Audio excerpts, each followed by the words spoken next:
বিশ্বজুড়ে তথ্য প্রযুক্তিতে বড় সড়ক গোলযোগ। মাইক্রোসফটের বড় বিপর্যয়, কাজ করা সম্ভব হচ্ছে না। এর ফলে ভারত সহ গোটা বিশ্বেই ব্যাংক থেকে বিমান পরিষেবায় ব্যাপক প্রভাব পড়েছে বলে জানা গিয়েছে। প্রভাব পড়েছে কলকাতা বিমানবন্দরেও, বিমান চলাচল প্রভাব পড়েছে বলে খবর। নমস্কার, দেখছেন খবর বাংলা, সঙ্গে রয়েছে আমি স্মৃতি। বিজ্ঞান ও প্রযুক্তির খবর নিয়ে ভোগান্তির সূত্রপাত শুক্রবার সকাল থেকেই। কম্পিউটার খুলতে গিয়ে অনেক ইউজারের স্ক্রিন নীল হয়ে যায়, এরপর নিজে থেকে ল্যাপটপ কিংবা কম্পিউটার রিস্টার্ট নিতে শুরু করে দিচ্ছে।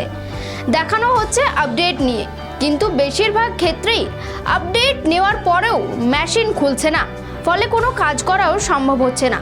যদিও এই বিষয়ে মাইক্রোসফটের দাবি, সম্প্রতি ক্রাউড স্ট্রাইক নামে একটি অ্যান্টিভাইরাস আপডেট করা হয়েছে, আর এর ফলে সমস্যার সূত্রপাত বলে দাবি করা হয়েছে।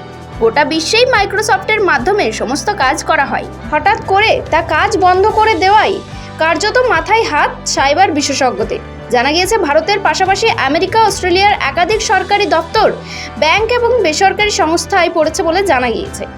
একাধিক দেশের বিমানবন্দরেও কাজকর্মে প্রভাব পড়েছে বলে খবর আসছে, এমনকি টিকিট পর্যন্ত কাটা যাচ্ছে না। পাশাপাশি মিডিয়াতেও এর প্রভাব পড়েছে বলে খবর। কোনো কোনো সময়ে কম্পিউটার ব্যবহারের সময় হঠাৎ করে নীল স্ক্রিন কিংবা কালো স্ক্রিন হতে পারে। এক্ষেত্রে কম্পিউটার নিজে থেকে বন্ধ হয়ে রিস্টার্ট হয়ে যায়।